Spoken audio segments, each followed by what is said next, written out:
Hai Sobat RL Chess, terima kasih sudah klik video ini dan kita akan bahas permainan saya di turnamen Quang GM IM FM Chess Turnamen 2024 di kota Halong, Vietnam. Nah teman-teman, kita akan bahas dari partai babak keempat teman-teman, keempat ya. Jadi sekarang udah selesai 5 babak. Nah cuma karena padatnya jadwal bermain, aku update satu-satu dulu ya. Dan ini adalah partai saya tadi pagi di babak keempat melawan Grandmaster dari Vietnam yang bernama Nguyen Doc Hoa. Oke. Nah, Nguyen Doc Hoa ini prestasinya ya pernah jadi tim Olimpiadenya Vietnam. Pokoknya salah satu Grandmaster kuat juga di Vietnam, guys. Nah, dulu saya sempat kalah juga kalau nggak salah 2011 atau ya segituan lah. Kira-kira 13 tahun yang lalu teman-teman, waktu saya masih cari gelar FIDE Master. Sama dulu saya juga cari gelar FIDE Master dengan ngumpulin elo rating sampai 2300. Nah langsung saja, gimana partainya? Saya pegang bu putih, memulai dengan langkah D4, kemudian kuda F6, gajah F4 dan G6 London System, kemudian E3, gajah G7, dia mainin variasi gajah Viangetto, kuda F3 rokade, kemudian gajah E2 D6, kemudian H3, kemudian hitam mainkan kuda B ke petak D7, kemudian saya jalan rokade. Kemudian hitam mainin langkah menteri E8. Ya, buat teman-teman yang nggak familiar nih apa tujuan dari menteri E8. Jadi dia mau dorong E5 menghindari pertukaran menteri dan mau setup menteri E7 sebenarnya. Jadi ini masih teori lah. Kemudian langkah ke-8 gajah H2 dan dia dobrak dengan E5.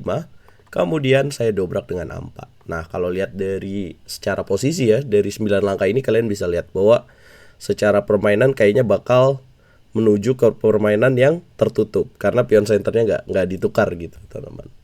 Cara tahu permainan tertutup, terbuka atau semi tertutup atau semi terbuka tuh kayak gimana? Ya seperti ini, teman-teman. Di langkah berikutnya dia kuda E4 dan kemudian saya lanjutkan dengan kuda B ke petak D2. Makan lagi pakai queen dan dia dorong E4. Nah jadi ini tertutup lah sudah karena pion senternya nggak ditukar ya, jarang terjadi pertukaran.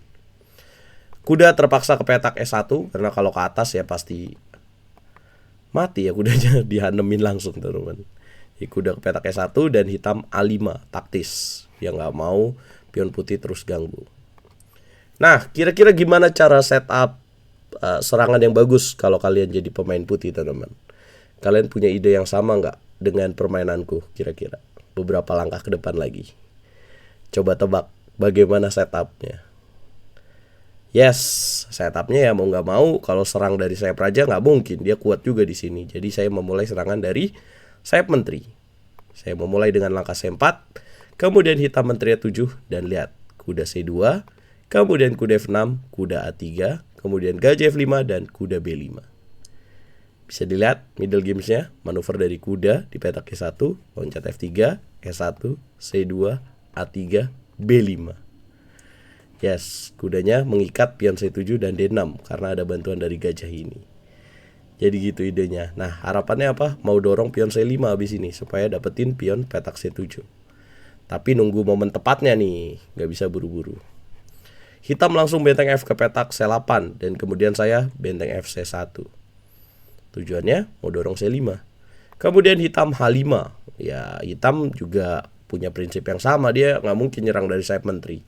Putihnya udah ready banget, jadi dia mau mulai dari ya sayap raja lah.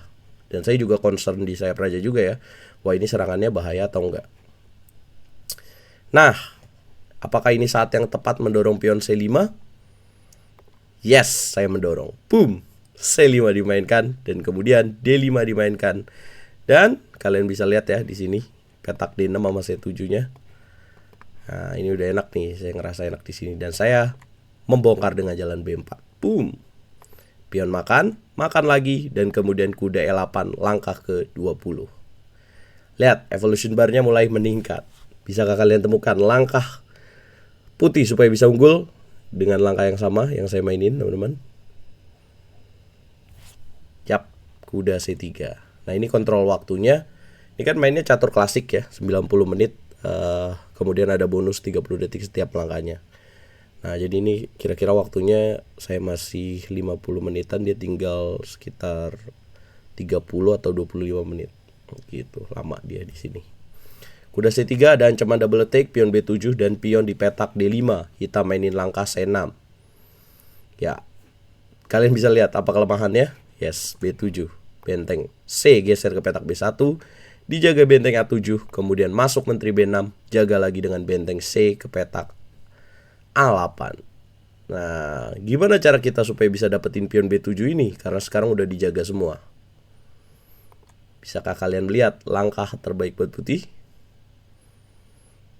Yap, ada langkah 5 atau langkah yang saya pilih adalah langkah boom, sacrifice bishop.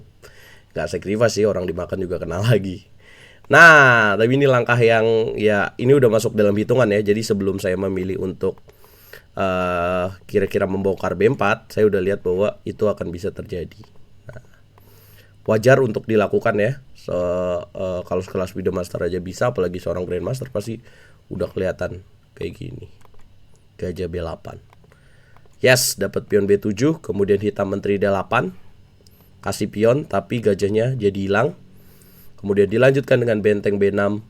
Kemudian hitam gajah D7. Kemudian saya mainin benteng A ke petak B1. Dengan tujuan apa sih? Tujuannya mau ngunci bentengnya ini nih. Kemudian dia gajah F6. Nah, ini kan tujuan putih tadi mau gajah 6. Nah, sekarang gajah F6. Apa tujuan dia? Dia ini ada tujuannya juga, teman-teman. Jadi kalau putih nggak hati-hati, kalau saya nggak hati-hati, contoh mainin langkah gajah ke petak A6 gini, dengan tujuan mendapatkan benteng, maka dia ada jawaban, oh menang juga ternyata ya. Ya saya kira akan kalah. Karena bisa dilihat dia akan bisa makan lagi gajah C8 begini. Oh ya, tapi pilihannya emang agak rumit ya, karena saya harus makan ternyata, kemudian makan sini. Ya itu pemikiran engine ya, susah begitu. Akhirnya langkah apa yang saya pilih? Ya saya nggak mau kena setup kayak gitu, jadi pilihnya pakai benteng. Kemudian makan lagi, dan kemudian hitam gajah H4. Nah di sini dia masih coba cari harapan dari saya Praja ya. Kemudian putih gajah E5. Tujuannya apa? Tujuannya mau mencegah hitam menteri F6. Jadi berikutnya saya pengen tukar menteri supaya dimakan pionnya lolos. Ini kan bentengnya kekunci nih. Nah, dia mainin langkah kuda G7. Ya, bisa lihat di sini waktunya emang dia krisis ya. Tinggal di bawah 5 menit. Nah, di sini putih langsung gajah C7. Hitam menteri F6. Kasih benteng tapi ada ancaman F2. Kalau kita nafsu makan benteng ya, dia akan bisa makan F2, raja H1. Sebenarnya masih unggul, tapi agak ngeri-ngeri sedap dengan gajah H3 kayak gini. Ya walaupun masih bisa menteri B8, raja H7, menteri ke petak H2. Bisa sih. Tapi kalau teman-teman ngerasain lagi tanding itu agak menyeramkan. Jadi nggak pengen ada resiko itulah. Nah, kemudian saya jalan benteng B2 dulu, jaga. Kemudian dia makan C5 dengan harapan kalau dimakan dapetin kuda petak C3. Kemudian saya lanjutkan dengan memberikan tempo skak, raja petak H7 dan ancam dulu menterinya. Menteri G5, sikat benteng, sikat pion H3, gajah F1, gajah ke petak E6 dan ditutup dengan gajah G3. 37 langkah. Akhirnya saya berhasil menang melawan Nguyen Doc Hwa. Yes, teman-teman. Jadi permainan yang gayanya tertutup ya, dengan satu pion tadi sih, satu pion di petak B7 itu sangat berarti dan menjadi kunci kemenangan. Harusnya apa lawannya jalan? Kalau kita bahas ya, harusnya apa dong jalannya dia? Setelah jalan ya di sini sudah enak putih ya. Nah, kalau mau diperbaiki sebenarnya adalah posisi pada saat di sini ketika putih kuda B5, harusnya saya menduganya yang lebih bagus adalah benteng FD8 memang.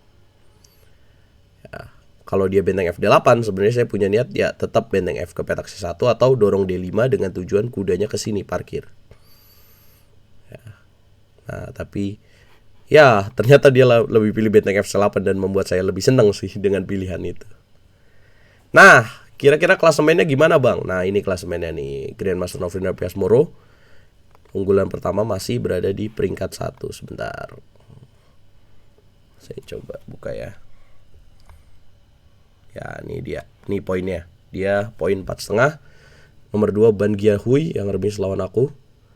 Kemudian Lau Hoa Wirapaprin dari Thailand peringkat 3. Nah, dengan 4 poin. Nah, saya berada di peringkat 4 dengan 3 poin. Daniel Quizon, Pham Trian Guk, dan Wang Tong. Kemudian Aditya Varun Gampa.